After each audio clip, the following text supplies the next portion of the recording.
আপনি যদি 12 কেজি দেন, কেন আমরা 12 কেজি অর্ধেক দিতে বলতেছি? একটা চিন্তা করেন, আমরা 7 তখন বিশ্লেষণ করে দেখা যায় যে 1% নাইট্রোজেন, 0.8% ফসফরাস, 0.95% পটাশিয়াম, বিভিন্ন উপাদানগুলো কিন্তু পাওয়া যায় না। তার আপনি যে 12 কেজি দিচ্ছেন, ওই 12 কেজি সারের উপাদানগুলো কি করে? কয় কেজি নাইট্রোজেন পাচ্ছেন, কয় কেজি ফসফরাস পাচ্ছেন, কয় কেজি সালফার পাচ্ছেন, পাইছেন না? পাবো না আমরা? এই পাবো বিধায় 12 কেজি যখন ইউজ করছি তখন আমরা রাসায়নিক সার কমাই দিচ্ছি। কমাই দিচ্ছি। আমি যদি 12 কেজি জৈব সারও ব্যবহার করি আর ফুল ডোজে রাসায়নিক সারও ব্যবহার করি, ওই জমির পেঁয়াজ অন্যরকম। আপনি 12 কেজি জৈব সার ব্যবহার করলে অবশ্যই কৃষককে বলা উচিত রাসায়নিক সার কমায়। যা দিছে গতবার তার অর্ধেক দুইটা ভাগ দিছি না, দুইটা ভাগ দিছি মানে হলো যা গতবার দিছেন যার ডোজ তার অর্ধেক করে।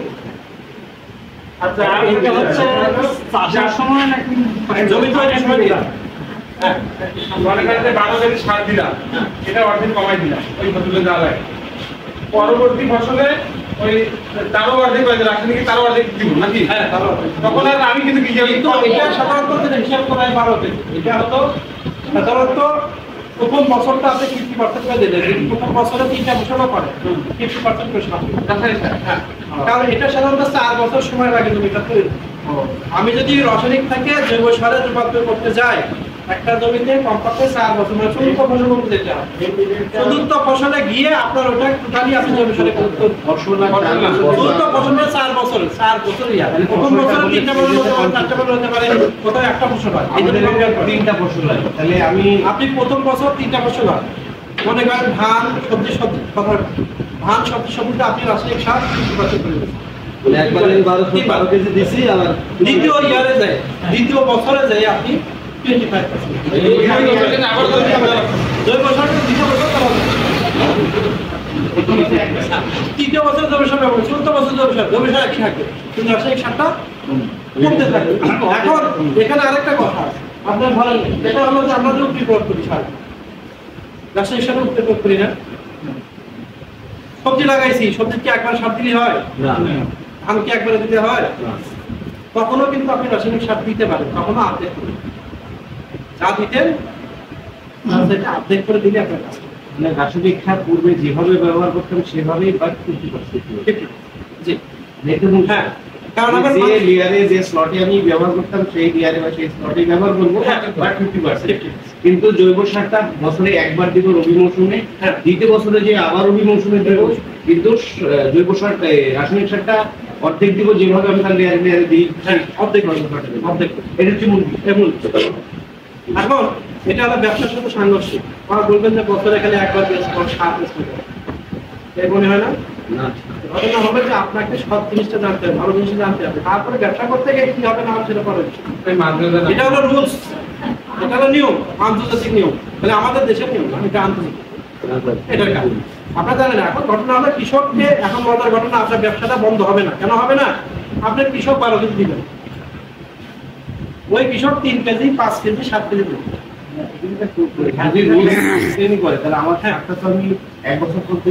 আমি ওই জন্য আপনাকে রুলসটা দিলাম, কারণ কেউ যদি বলে যে আমি তোমার সার কেন ব্যবহার করবো, চ্যালেঞ্জ করলাম, তাহলে তুমি আমার রাসায়নিক সার জৈব সার দিবা, আলটিমেটলি তুমি রাসায়নিক সারটা কমাই দেবে। কারণ 1 একর জমি, 100 শতক জমিতে সে 1200 কেজি জৈব সার মনে করে, তাহলে 1200 কেজি জৈব সার দাম তার মিনিমাম 12,000 টাকা। তাহলে 12,000 টাকা কেন দিব? তাহলে ওই 1 একর জমিতে তার রাসায়নিক সার কমবে না, অবশ্যই 7-8,000, 10,000 টাকা জৈব সার কমবে। এবং মজার ঘটনা হলো যে জৈব সার ব্যবহার করে সে আলাদা কি বেনিফিট পাবে? সে যে ম্যাগনেসিয়াম দিত, সে যে দস্তা দিত, সে যে বোরন দিত, জৈব সার ইউজ করে সেগুলো তার কিছু দেওয়া। নাইট্রোজেনটা, ইউরিয়া, নাইট্রোজেন এগুলো সবকিছু অর্ধেক হয়ে যাবে, রাসায়নিক সার অর্ধেক হয়ে যাবে। কিন্তু আপনি এই গৌণ সারের একটাও দিবেন, গৌণ সার দেওয়ার দরকার নেই। কারণ এখন কিন্তু ব্যবসা, ব্যবসা আল্লাহর হস্তে একটা সারের ভিতরে ম্যাগনেসিয়াম, সরি দস্তা নাই, বোরন নাই, ম্যাগনেসিয়ামের মধ্যে ম্যাগনেসিয়াম থাকে। অন্যান্য জিনিস একটাও শুধু মানুষ ঝোঁকে ভাবে কি করতেছে, 1 কেজি বোরন তো মানুষ 300 টাকা, 400 টাকা দেয়, 1 কেজি দস্তা তো মানুষ 300 টাকা নিচে না। তো বিঘা প্রতি যদি আপনি 1 কেজি ধরুন 1 কেজি 10 দেয় তাহলে তো 600 টাকা নিয়ে লস। আপনি কম্পোস্টের ভিতরে সব উপাদান আছে। কেন আছে বলি, আপনি যে একটা গাছের ভিতর দিচ্ছেন অথবা গরু খড় খেয়ে আসছে, ধারে খড়, আমি বললাম যে খড় খাচ্ছি, তাহলে ওই গাছ কি এমনি হয়েছে? ওই গাছ নিশ্চয় সব পুষ্টি উপাদান পেয়ে গেছে, হয় নাই? ধানের গাছে যদি বোরন হওয়া হতো দানা হতো, দানা হতো, ধানের গাছের ভিতরে বোরন আছে, তাহলে ওইটা যখন এখানে কম্পোস্ট হলো তাহলে এর ভিতরে বোরনটা আছে। এই বোরনটাকে যখন আমি জমিতে ফেরত দিচ্ছে তখন ওখানে বোরন রিসাইকেল হচ্ছে। এটা তো মাছেরও, হ্যাঁ, আপনার এই সকল জৈব সারগুলো মাছের খাবার হিসেবে ব্যবহার করা হয়, খাবার হিসেবে না, এটা ব্যবহার করা হয় মূলত মাছের প্রাকৃতিক খাদ্য তৈরি করা প্রচুর পরিমাণে ব্যবহৃত হচ্ছে এখন এই সকল জৈব সার। বিশেষ করে ভার্মিসাইডে ট্রাইকোটা বেশি ব্যবহৃত হয়। ট্রাইকোকার্প যদি ব্যবহার করেন সেখানে পুকুরের 90-95% রোগবালাই কিন্তু দমন হয়ে যায়। হ্যাঁ, পুকুরে ব্যবহার করতে পারবেন, এটা মাত্রা হলো 5 কেজি 5%। প্রতি মাসে ব্যবহার করতে পরবর্তীতে 2 কেজি 5%। প্রথমবারে ব্যবহার করবেন 5 কেজি 100 কিলোমিটার, পরবর্তীতে কম্পোস্ট। এটাকে কতদিন পর পর? 1 মাস। 1 মাস।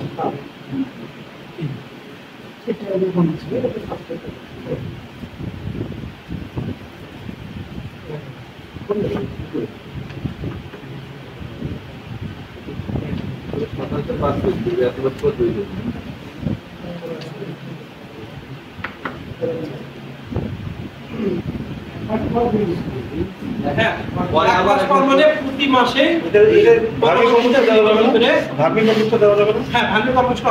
তবে টাকা কম্পোস্টের বেনিফিট আলাদা, যেটা সেটা হলো পুকুরের সাইডে রোগ জীবাণু থাকে এটা দমন হয় 90% দমন।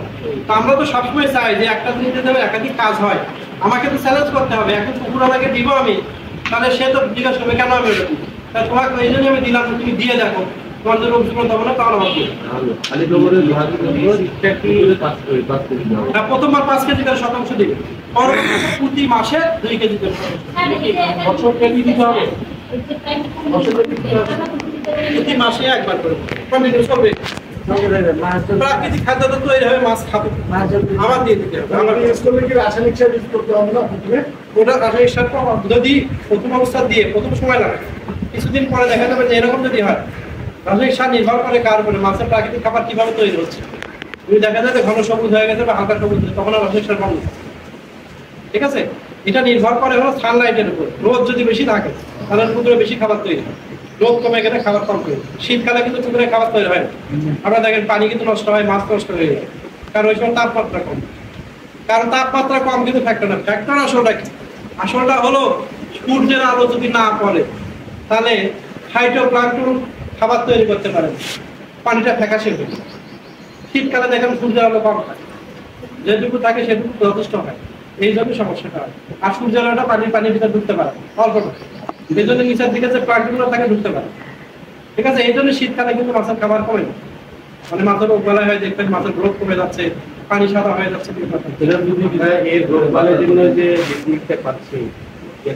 আপনি লিকুইডটা ব্যবহার করতে পারবেন, হ্যাঁ আপনি লিকুইডটা ব্যবহার করতে পারবেন। এটাও সাধারণত যদি আপনি করেন তাহলে প্রতি শতাংশ জমিতে মোটামুটি 20 ml করে দিয়ে দেবেন। যদি লিসার ইউজ করেন প্রতি শতাংশ যদি 20 ml করে লিসার যদি প্রতি মাসে ইউজ করেন কন্টিনিউ, তাহলে আপনার প্রাকৃতিক খাবার হিউজ পরিমাণ তৈরি। শীতকালে মাছের রোগ বালাই তো কমে যাবে, শীতকালে রোগ বালাই কমবে, কিন্তু আপনার হলো খাবার তৈরি হয় না, না খেয়ে সমস্যা হয়। যেমন আপনার জ্বর হয়েছে, আপনি যদি কষে খেতে পারেন, জ্বর জানলাতে পেলাম না, কিন্তু আপনি খেতে পারবেন না, প্রথমে অ্যাটাক করবে আপনার খাবার উপর।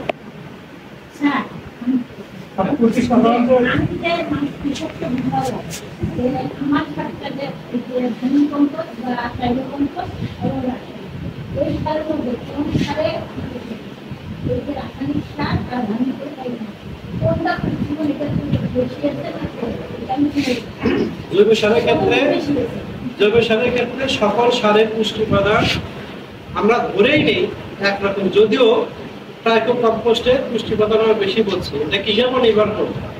আপনি যদি উপাদান বেশি ব্যবহার করেন, না আপনি যদি শুধু গোবর দিয়েই করেন ট্রাইকো কম্পোস্ট, গোবর দিয়েই ভার্মি কম্পোস্ট করে, তাহলে তো পুষ্টিমান সবই সমান। আপনি উচ্চমান চিন্তা করলে আমি আপনাকে সবসময় আগে রাখবো যে আপনি যদি ভার্মি কম্পোস্ট একজনকে পরামর্শ দেন, ট্রাইকো কম্পোস্ট ব্যবহার করার জন্য 4 জনকে পরামর্শ দিবেন। কারণ ট্রাইকো কম্পোস্ট ব্যবহার করে 4টে গুণাগুণ সে পায়। একটা টাইম সে জৈব সার, ভালো মানের জৈব সার, সব পুষ্টি উপাদান আছে। 2 নম্বর হলো এটা ছত্রাকনাশক হিসেবে কাজ করে। মাটির মধ্যে যে ছত্রাক আছে 95 থেকে 99% ছত্রাককে সে দমন করে ফেলে। কীটনাশক হিসেবে কাজ করে কোথায়? মাটির ভিতরে যত পোকামাকড় আছে সব পোকামাকড়কে সে বিতাড়িত করবে, একটাও থাকবে না। এবং চতুর্থত এটা হলো হরমোন হিসেবে কাজ করে।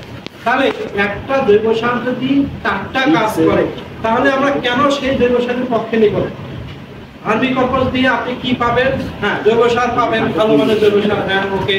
হরমোনের কিছু কিছু কাজ পাবেন, কিন্তু ছত্রাকনাশকের যে গুণাগুণের কথা বলছি বা কীটনাশকের যে গুণাগুণের কথা বলছি, ভার্মি কম্পোস্ট থেকে আসলে পাওয়া যায়। ট্রাইকো কম্পোস্টে পাওয়া যায়, ভার্মি কম্পোস্ট থেকে পাওয়া যায়। ট্রাইকো কম্পোস্টে যে ট্রাইকো দানা ব্যবহারের পরে যেটা তৈরি হচ্ছে, অন্য অন্য দিকে সে খেয়ে ফেলছে বা কাজ করতে যাচ্ছে, এটা প্রয়োগ করে জমিতে আগে যে উপকারী অনুজীব ছিল সেগুলো জমিতে উপকারী অনুজীব যেগুলো থাকে সেটার পরিমাণ খুব কম, ঠিক আছে? কারণ এরা মূলত কাজ করে হলো ট্রাইকো ডার্মা, একটা ছত্রাক। এরা স্পেসিফিক কিছু প্রজাতির উপরে কাজ করে। বিশেষ করে ফাইটোসেন্স, আমরা ধান করেন, ধানের রোগ হয় না, বিভিন্ন রকম রোগ হয়, সবজির বিভিন্ন রকম ধনে পড়া রোগ, ছত্রাক জনিত এবং ব্যাকটেরিয়া জনিত যে রোগ হয়, এই স্পেসিফিক এই রোগ জীবাণুকে তারা অ্যাটাক করে, ঠিক আছে? যে কারণে এগুলোকে স্পেসিফিক, আসলে এগুলো যে সব করবে তা তো না। আমি তো 90% 95% কেন বলা হচ্ছে, 5% থাকবে।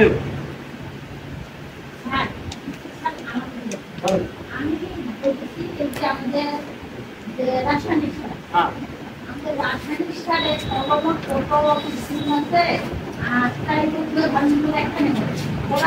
আমরা কত বেশি পুষ্টিগুণ আমি যদি ইউরিয়া সার ব্যবহার করি, হ্যাঁ বলেন, সকল জৈব সারের মধ্যেই 92টা পুষ্টি উপাদান থাকার কথা যদি আপনি প্রপারলি কাঁচামাল ব্যবহার করেন। এখন আপনি একটা জমিতে করছেন, শুধু গোবর দিয়ে করছেন, সেখানে 92টা পুষ্টি উপাদান নাও পাওয়া যাবে, যেটা থাকার কথা। হ্যাঁ, আপনি যদি প্রপারলি করেন তাহলে 92টা পুষ্টি উপাদানই পাওয়া যাবে। কিন্তু আপনি যদি ইউরিয়া সার ব্যবহার করেন, ইউরিয়া সারের ভিতরে কিন্তু একমাত্র নাইট্রোজেন ছাড়া কিছুই পাবেন। এটার পরিমাণ থাকে, আন্তরিক মান আছে এবং এটা টেস্টের রিপোর্ট থাকে। এটা হলো 0.5 থেকে শুরু করে 1.5% পর্যন্ত। এটা পার্সেন্টেজের উপর নির্ভর করে, টেস্টিং রিপোর্টে পার্সেন্টেজ নির্ভর করে। এবং আমার যদি ইউরিয়া সারের কথা বলি, 46% নাইট্রোজেন আছে। ইউরিয়া সারে 46% নাইট্রোজেন আছে। আর আমার জৈব সারের কথা বলি 1 থেকে 1.5% জৈব সার নাইট্রোজেন আছে। কারণ আমি ইউরিয়া সার কতটুকু ব্যবহার করছি, 1% জমির জন্য হয়তো 1/2 কেজি বা 250 গ্রাম ব্যবহার করছি, কিন্তু আমি কিন্তু জৈব সার যখন ব্যবহার করছি তখন কিন্তু 12 কেজি ব্যবহার করি। এই 12 গুণ যদি ওটাকেই করে, 1/2 কে 12 গুণ করলে ওটা সমান হয়ে যায়। এই জন্য আমরা বলছি যে রাসায়নিক সার ব্যবহার অর্ধেক কমাই দিতে হবে, কারণ আমার জৈব সার থেকে নাইট্রোজেনটা আসবে। আমি যদি ফসফরাসের কথা বলি, টিএসপি সারের কথা, টিএসপি সারের ভিতরে ফসফরাস আছে, মূল জিনিসটা হলো ফসফরাস, অল্প পরিমাণ কিছু সালফার থাকে। এবং ডিএপি সারে আপনারা জানেন নাইট্রোজেন, তারপরে ফসফরাস এবং সালফার তিনটেই থাকে। এমওপি সারের ভিতরে পটাশিয়াম থাকে। স্পেসিফিক সারগুলো সাধারণত একটা বা দুইটা রাসায়নিক সার ধরে রাসায়নিক সার, কিন্তু জৈব সারের ভিতরে সব রকম পুষ্টি উপাদান আছে। এই জন্য তুলনামূলকভাবে সবচেয়ে বেশি পরিমাণ পুষ্টি উপাদান জৈব সারের ভিতরে, কারণ এখানে 92টা পুষ্টি উপাদান আছে, কিন্তু রাসায়নিক সারে একটা, দুইটা, তিনটা পুষ্টি উপাদান থাকে। হ্যাঁ,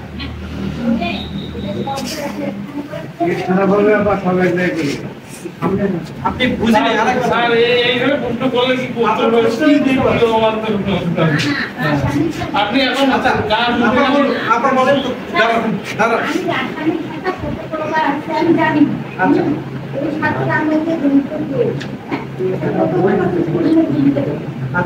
উনি যারা জানতে জানেন এই 1 কেজি জৈব সার 1 কেজি রাসায়নিক সার, এখন এটা কি হইবে আর এটা কি? এই দুটো রাখবো। আচ্ছা বসো। উনি ভার্মি কম্পোস্ট রাসায়নিক সারের কথা যদি বলি, সেটা করতে যাচ্ছে। আমরা রাসায়নিক সার ব্যবহার করে কি কি পুষ্টি উপাদান পাই? স্যার ওনার কোশ্চেনটা হচ্ছে 1 কেজি ভার্মি কম্পোস্টে মানে ইউরিয়া কত পার্সেন্ট, টিএসপি কত পার্সেন্ট, ওইটা হয়তো আমার জানতে চাচ্ছি। ওটা বলছি।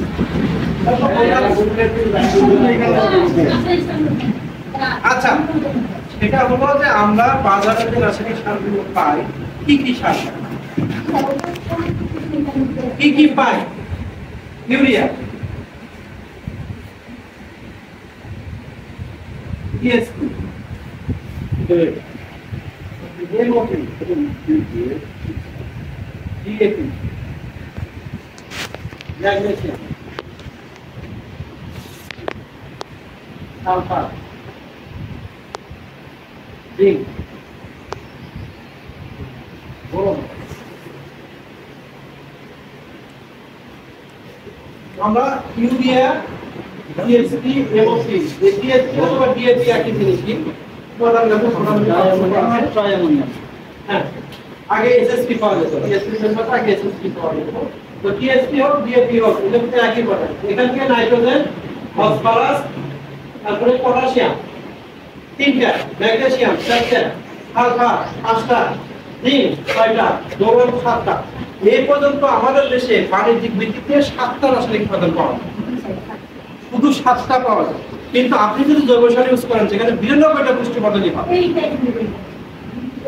ঠিক আছে, আপনি এই সারটা এবং তার জন্য এই সারটা পাইতে গেলে কিন্তু আপনাকে সবই ইউজ করতে হবে। ফসফরাস দেওয়া লাগবে, বোরন দেওয়া লাগবে, ম্যাগনেসিয়াম দেওয়া লাগবে।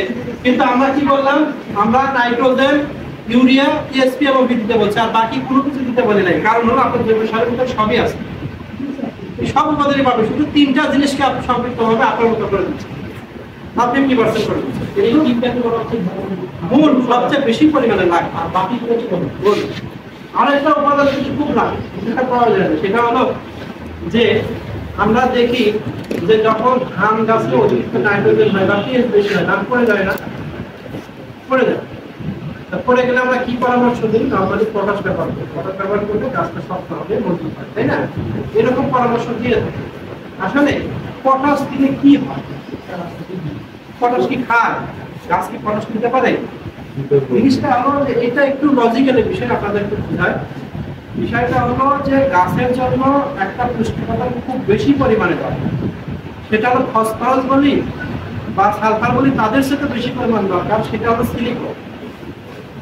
এই সিলিকনের দরকার, কিন্তু আমরা কৃত্রিম ভাবে এই সিলিকন দেওয়ার মতো কোনো পথ নাই বা সিলিকনের সোর্স নাই। সিলিকন কোথায় থাকে?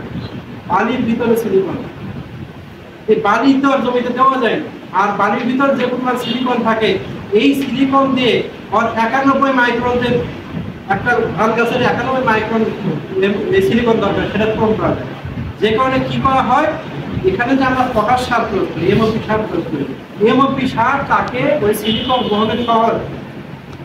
পটাশ কিন্তু গাছ সরাসরি নেয় না বা কোনো কিছু করে না। একটা গাছকে সিলিকন থেকে সিলিকন গ্রহণের সহজ এবং সিলিকন গ্রহণ করে গাছটা শক্ত হয়। সিলিকন উদাহরণ কোথায় দেখি?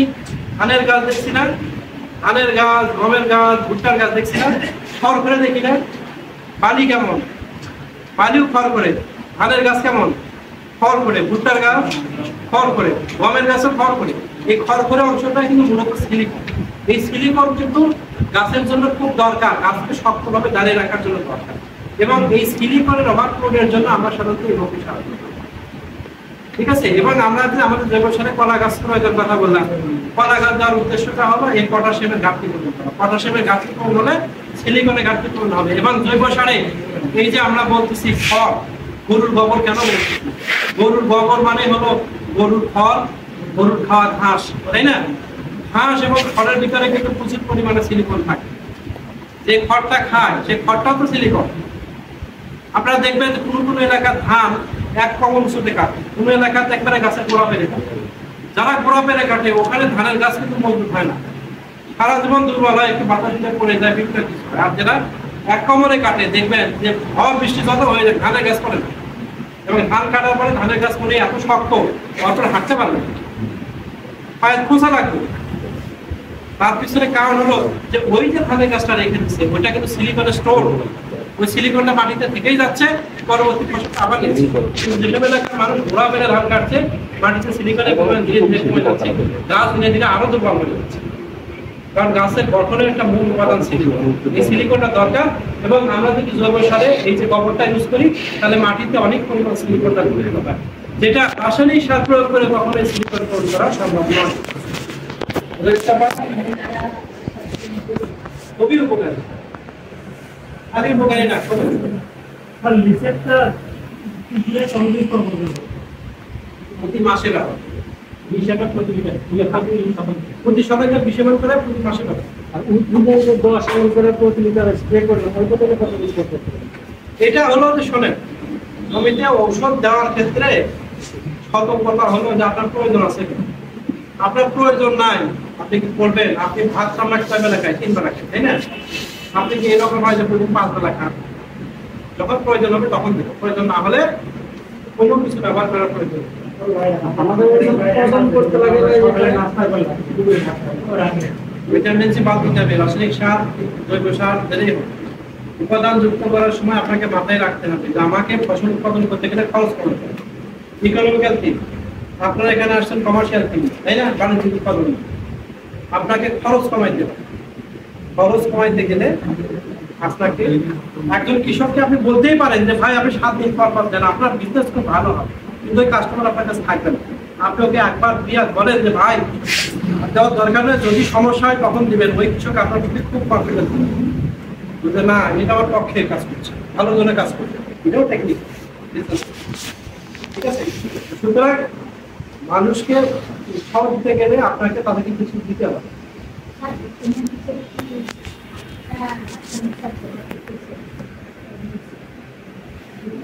সবাই করে না,